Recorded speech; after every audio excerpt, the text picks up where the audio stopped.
look at you. Disappear for 6 months, no phone call, no text, no postcard. I was worried. I didn't know what happened to you. And now you expect me to get you up to speed for the 2025 Downhill World Cup season? Well, it'd be my pleasure.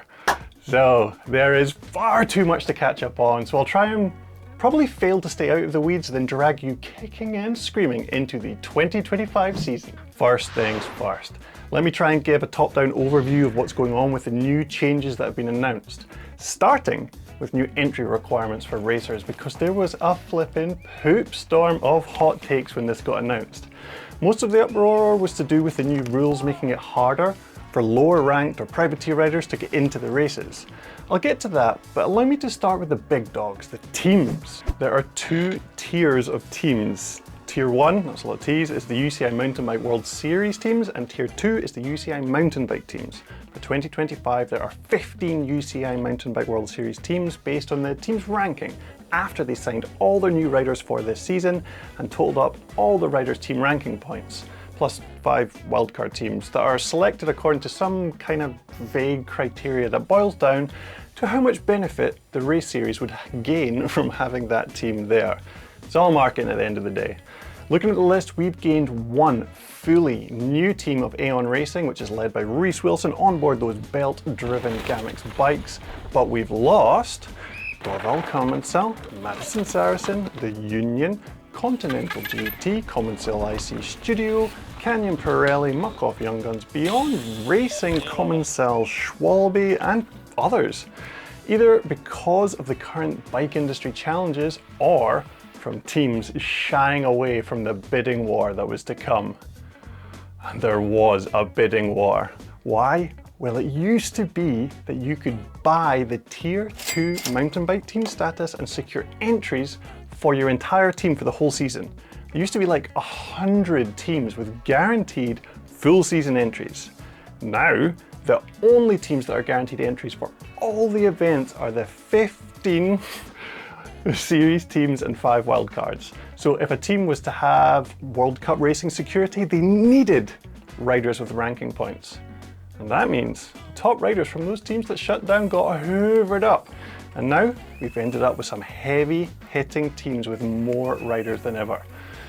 Does it suck that the old guaranteed series entry rule for the second tier teams is gone? Well, for up and coming racers, it was the most reliable pathway into the World Cups. But it also allowed a lot of racers to get entries who probably shouldn't have been racing at the highest world level. I'm looking at this guy. Took well advantage of that. So those Tier 2 mountain bike teams, how do they get an entry now? Well, each round the organiser will award 5 wildcard team entries based on a slightly different selection of fare and also some slightly more vague criteria. For Poland, we've got Kenda NS Bikes, YT Racing Development, Goodman Santa Cruz, High Country and Rogue Racing. And some of the riders on those teams have podium potential.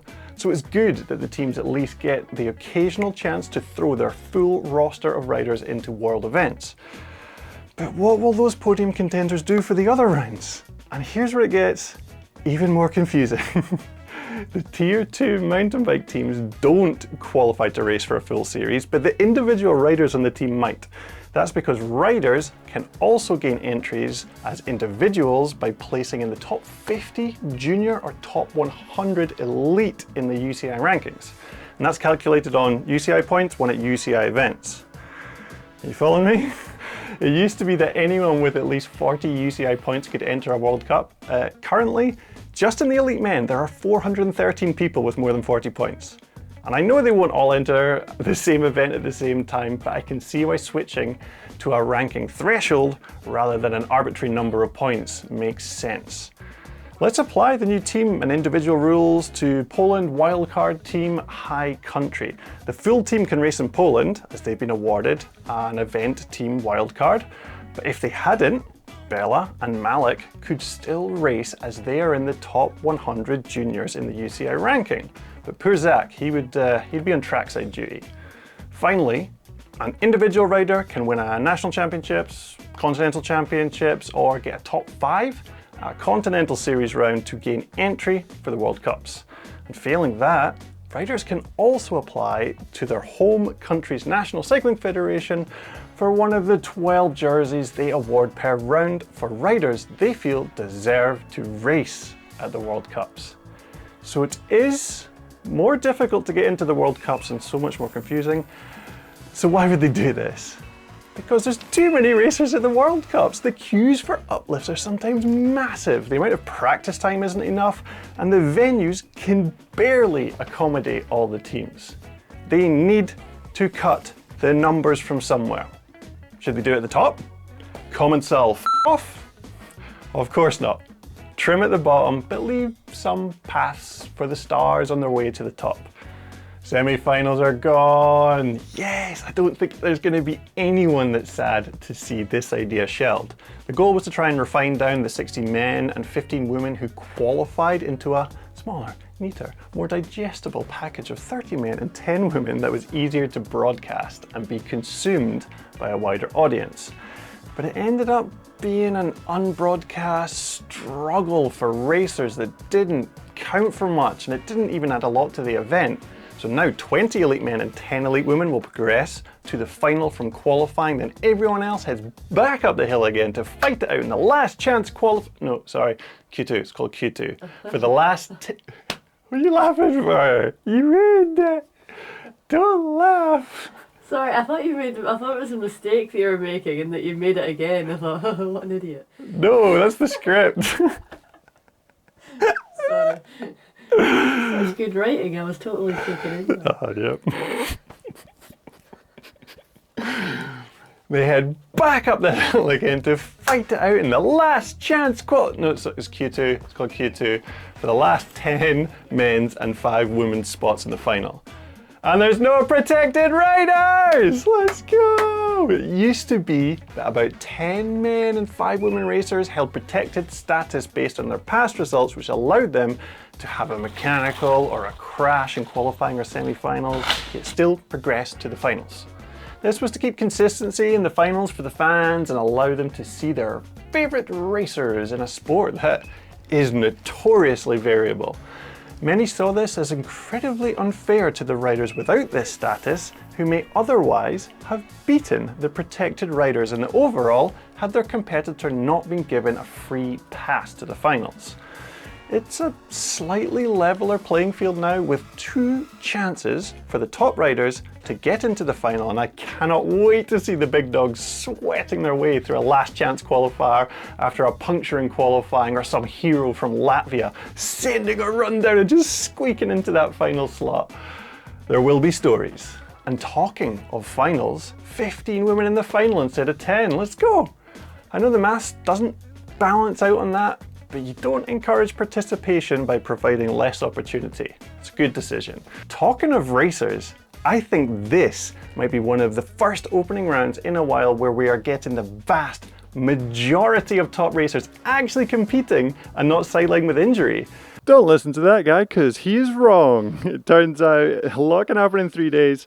I'm out here in Poland, and we've heard that Bernard Kerr and his teammate Ryan Griffiths both had really horrendous crashes, and they won't be racing this weekend. Also, we were just cutting about the pits, which is over behind me somewhere, and we spotted Casper Woolley with a cast on his hand. He has had a really annoying crash, he said, and broken a finger.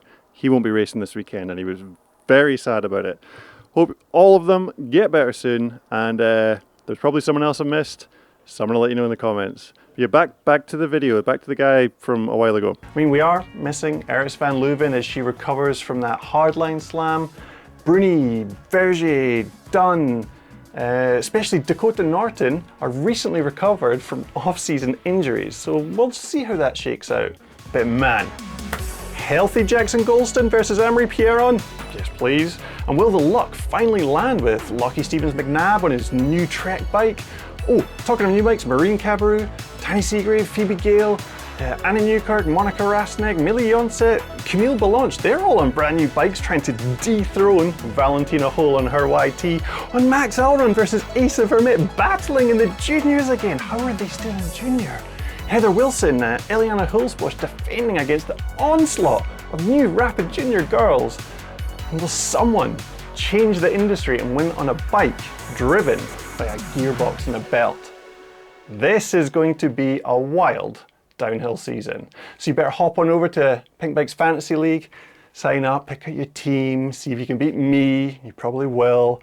And I highly recommend you check out the entry list when it's released, as there will be riders in the league that aren't racing the first round. Also, stay tuned to our trackside content so you can adjust your team right up until quali day. And we're running a leaner production team this year due to the longer season, and I'm going to be a bit more hands-on with the vids and trying to get trackside a little bit more. So tell me what you want to see, and I'll make it happen, and then say it was my idea. Sweet. Bye. Cut. We done it. Cut. Can you cut? Oh, you sniffles. Cut. I don't know what's real or what's not anymore.